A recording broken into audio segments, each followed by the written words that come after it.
Chapter 9. I wanted to go and look at a place right about the middle of the island that I'd found when I was exploring, so we started and soon got to it. Because the island was only 3 miles long and a quarter of a mile wide.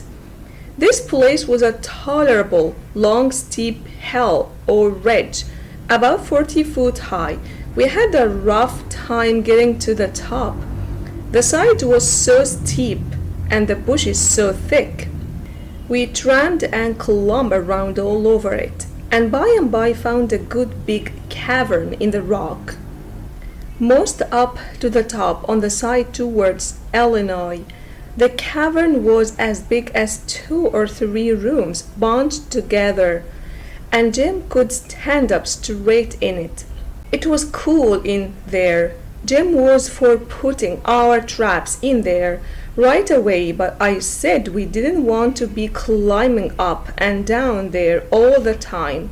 Jim said if we had the canoe head in a good place and had all the traps in the cavern, we could rush there if anybody was to come to the island, and they would never find us without dogs.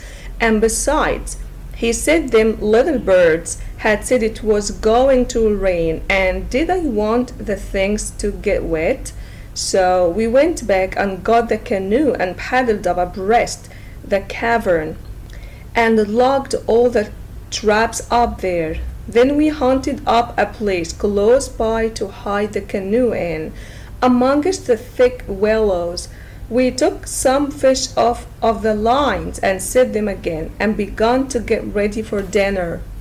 The door of the cavern was big enough to roll a hogshead in, and on one side of the door the floor stuck out a little bit and was flat and a good place to build a fire on.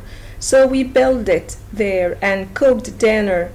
We spread the blankets inside for a carpet and eat our dinner in there. We put all the other things handy at the back of the cavern. Pretty soon it darkened up and began to thunder and lighten, so the birds was right about it. Directly it began to rain, and it rained like all furry too, and I never see the wind blow so. It was one of these regular summer storms. It would get so dark that it looked all blue black outside and lovely, and the rain would thrash along by so thick that the trees of a little ways looked dim and spider-webby, and here would come a blast of wind that would bend the trees down and turn up the pale underside of the leaves, and then a perfect rubber of a gust would follow along and set the branches to tossing their arms as if they was just wild. And next, when it was just about the bluest and blackest FST, it was as bright as glory, and you'd have a little glimpse of treetops a-plunging about away off yonder in the storm, hundreds of yards further than you could see before, dark as sin again in a second, and now you'd hear the thunder let go with an awful crash and then go rumbling, grumbling, tumbling down the sky towards the under side of the world like rolling empty barrels downstairs where it's long stairs and they bounce a good deal, you know. Jim, this is nice, I says. I wouldn't want to be nowhere else but here. Pass me along another hunk of fish and some hot cornbread. Well, you wouldn't a been here if it hadn't a been for Jim. You'd a been down in the woods without any dinner, in getting most drowned too, that you would. Honey chickens knows when it's going to rain, and so did the birds. Chilly. The river went on raising and raising for 10 or 12 days, till at last it was over the banks. The water was 3 or 4 feet deep on the island in the low places and on the Illinois bottom. On that side it was a good many miles wide, but on the Missouri side it was the same old distance across, a half a mile, because the Missouri shore was just a wall of high bluffs. Daytimes we paddled all over the island in the canoe. It was mighty cool and shady in the deep woods.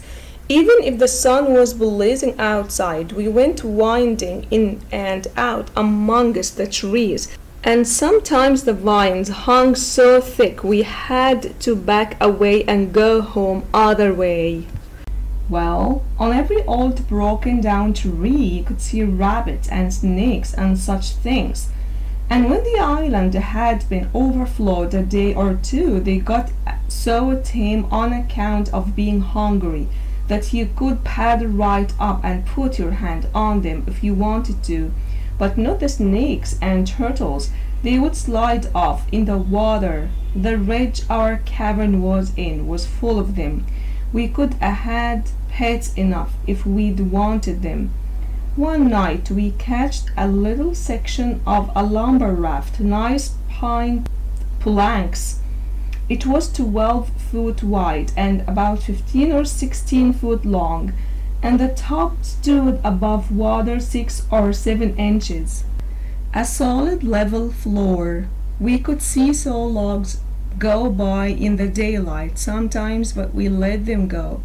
We didn't show ourselves in daylight. Another night when we was up at the head of the island just before daylight, here comes a frame house down on the west side. She was a 2-story and titled over considerable. We paddled out and got aboard, climbed in at an upstairs window, but it was too dark to see yet, so we made the canoe fast and set in her to wait for daylight. The light began to come before we got to the foot of the island.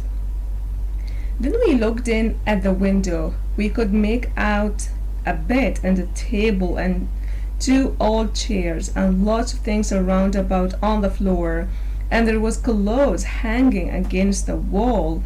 There was something laying on the floor in the far corner that looked like a man, so Jim says, "Hello, you." But it didn't budge, so I hollered again. And then Jim says, "The man ain't asleep, he's dead. You hold still, I'll go and see." He went and bent down and looked and says, "It's a dead man. Yes, indeedy, naked too. He's been shot in the back. I reckon he's been dead 2 or 3 days. Come in, Huck, but don't look at his face. It's too ghastly." It didn't look at him at all. Jim throwed some old rags over him, but he needn't done it. I didn't want to see him. There was heaps of old greasy cards scattered around over the floor, and old whiskey bottles, and a couple of masks made out of black clothes. And all over the walls was the ignorantest kind of words and pictures made with charcoal. There was 2 old dirty calico dresses and a sunbonnet and some women's underclothes hanging against the wall, and some men's clothing too. If you put the lot into the canoe, it might come good. There was a boy's old speckled straw hat on the floor. I took that too. And there was a bottle that had milk in it, and it had a rag stopper for a baby to suck. We would have took the bottle, but it was broke. There was a seedy old chest and an old hair trunk with the hinges broke. They stood open, but there weren't nothing left in them that was any account. The way things was scattered about, we reckoned the people left in a hurry and weren't fixed so as to carry off most of their stuff. We got an old tin lantern and a butcher knife without any handle and a brand new Barlow knife, worth 2 bits in any store, and a lot of tallow candles and a tin candlestick and a gourd and a tin cup and a ratty old bed quilt off the bed, and a reticule with needles and pins and beeswax and buttons and thread and all such junk in it, and a hatchet and some nails and a fish line as thick as my little finger with some monstrous hooks on it, and a roll of buckskin and a leather dog collar and a horseshoe and some vials of medicine that didn't have no label on them. And just as we was leaving, I found a tolerable good curry comb, and Jim he found a ratty old fiddle bow and a wooden leg. The straps was broke off of it, but barring that it was a good enough leg, though it was too long for me and not long enough for Jim, and we couldn't find the other one, though we hunted all around, and so took it all around. We made a good hole. When we was ready to shove off, we was a quarter of a mile below the island, and it was pretty broad day, so I made him lay down in the canoe and cover up with a quilt, because if he sat up people could tell he was a nigger a good ways off. I paddled over to the Illinois shore and drifted down most a half a mile doing it.